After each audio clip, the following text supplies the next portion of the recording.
Good morning everyone, so we're doing another unboxing of a brand I haven't really done a lot of work on, called the Sugess brand, or Sugess, or whatever it is, I don't know how you pronounce it.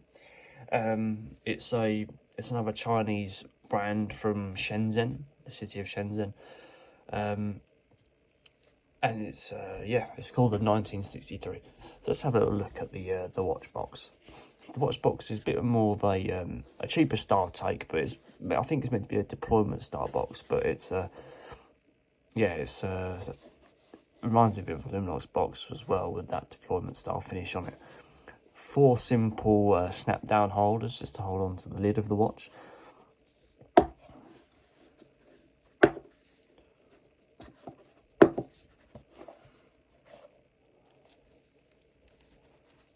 Don't like the way it's all just sort of stuffed in. Guarantee card and manual all stored inside the watch on the side, like this moon surface like finish on the actual industrial plastic that they used inside.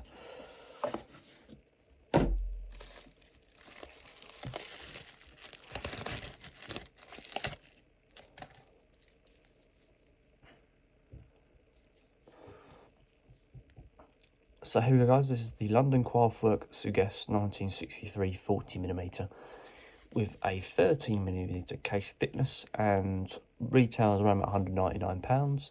Uses an automatic movement with a calibre of the Seagull ST1901 automatic with 29 joules and a 45-hour power reserve.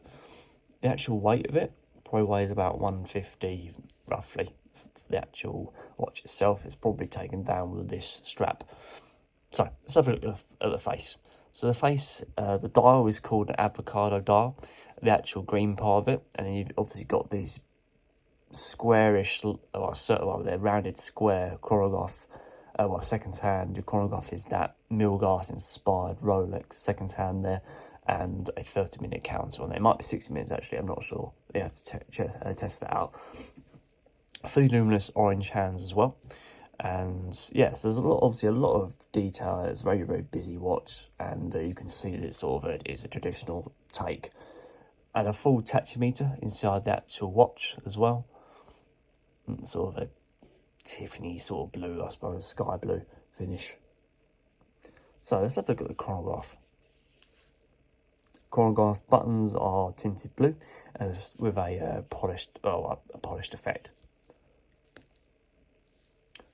It's got a slightly cheap clip down on that. There's a little bit of feedback on it. It doesn't feel strong, doesn't feel cheap, it doesn't feel really, really cheap. It does feel on the slightly cheaper side. So let's push that in. But it's a nice look when that's going around the face. That reset hand does feel quite cheap in terms of the sound effect it made. The button's fine, but the actual sound, there wasn't any feedback when I pushed that in. I literally just pushed it in slightly and it just snapped back with that cheap little sound that you might have heard. So come around to the casing. A full 316 stainless steel casing and full sapphire glass to go across the top of that.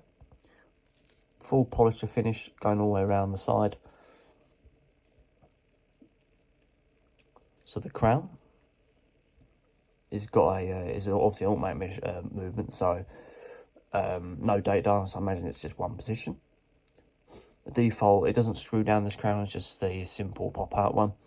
It's one of those crowns when you're winding it up, it actually turns back a little bit to sit back in place. So first position, let's take that out. Yeah, it's got a decent pop-out to that, but then when you turn the hand, there's not a lot of movement needed to make those hands spin.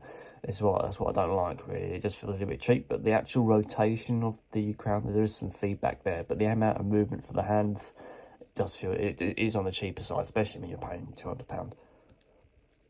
Just push that back in place. So let's come down to the strap. So you've got a 20mm leather strap held in extra casing legs, as you can see here. Full polished effect on those.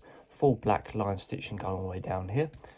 Come down to the windows, you've got obviously plain holes, no sort of metallic rings inside there to prevent stretch, but sometimes that's a good thing because then you can wear it in a tighter fit, and then over time it will stretch to fit in a more tailored way.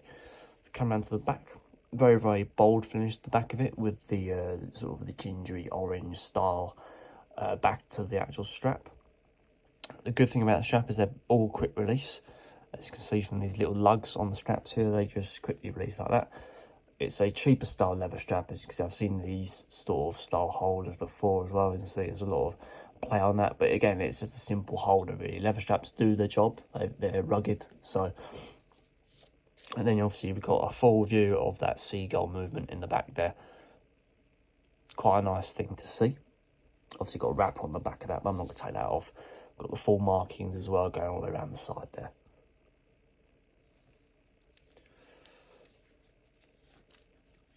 So there we go guys, that is the London Craftwork Sugess 1963.